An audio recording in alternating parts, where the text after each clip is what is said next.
यह कहानी एक छोटे से कस्बे की है जहाँ एक 30 साल का युवक रहता था, बिट्टू।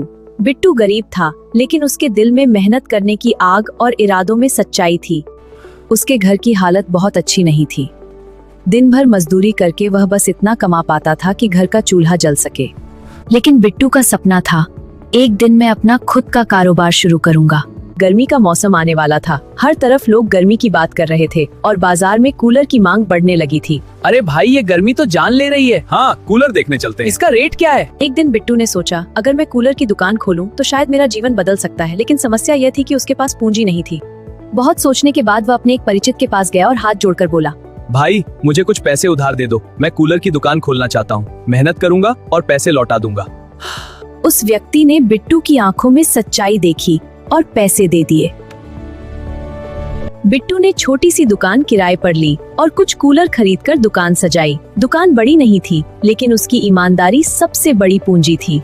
वह ग्राहकों से मुस्कुराकर बात करता, सही सलाह देता और कभी गलत सामान नहीं बेचता। धीरे धीरे लोगों को उस पर भरोसा होने लगा। जी, यह कूलर आपके लिए बेस्ट है। बिट्टू, इसे लीजिए आजा। गर्मी बढ़ी और बिट्टू की दुकान पर भीड़ लगने लगी। कूलर बिकने लगे और बिट्टू की मेहनत रंग लाने लगी। नमस्ते। यह कूलर गर्मी में बहुत अच्छा है। इसकी खासियत क्या है? देखिए, ये पावरफुल मोटर है और टंकी बड़ी है। रात को वह आसमान की ओर देखकर मुस्कुराता और कहता, भगवान, बस ऐसे ही साथ बनाए रखना। लेकिन हर किसी को उसकी तरक्की पसंद नहीं आई। पास की कुछ दुकानों के मालिकों को लगा कि एक नया लड़का उनके ग्राहकों को खींच रहा है। उनके मन में जलन पैदा हो गई और इसी जलन ने एक दिन गलत रास्ता चुन लिया। एक रात जब पूरा बाजार बंद हो चुका था और सन्नाटा छाया था, किसी ने मौका देखकर बिट्टू की दुकान का ताला तोड़ दिया। सुबह जब बिट्टू दुकान पर पहुंचा तो उसके पैरों तले जमीन खिसक गई। दुकान खाली थी, सारे कूलर गायब थे। बिट्टू वहीं जमीन पर बैठ गया। उसकी आंखों से आंसू बहने लगे। वह बुद्धा, क्या करूं? जिनसे पैसे उधार लिए उन्हें कैसे लौटाऊंगा? उस दिन बिट्टू का दिल टूट गया था, लेकिन रोते रोते भी उसने आसमान की ओर देखा और धीरे से कहा, हे भगवान, मैं हार नहीं मानूंगा। आप पर भरोसा है। आप कुछ न कुछ रास्ता जरूर दिखाओगे। दिन बीतते गए और बिट्टू खाली दुकान के सामने बैठकर बस यही सोचता रहता। एक दिन सुबह वह उदास मन से दुकान की ओर जा रहा था। तभी अचानक सड़क पर एक छोटा बच्चा खेलते खेलते तेज आती गाड़ी के सामने आ गया।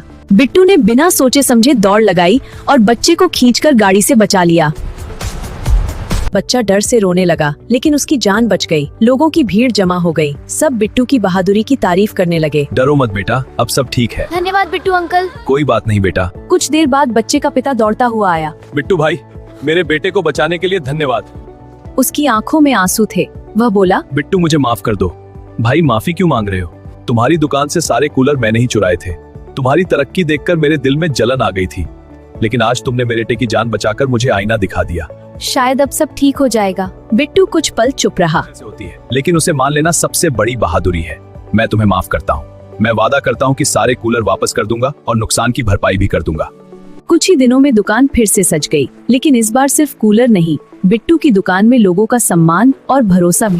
सब वापस आ गए हैं। हाँ बेटा, अब हम सब ठीक करेंगे। रात को बिट्टू फिर आसमान की ओर देखता और मुस्कुराकर कहता, भगवान, आपने देर की, लेकिन अंधेर नहीं किया। मेहनत और ईमानदारी का रास्ता कभी आसान नहीं होता, लेकिन अंत में जीत उसी की होती है।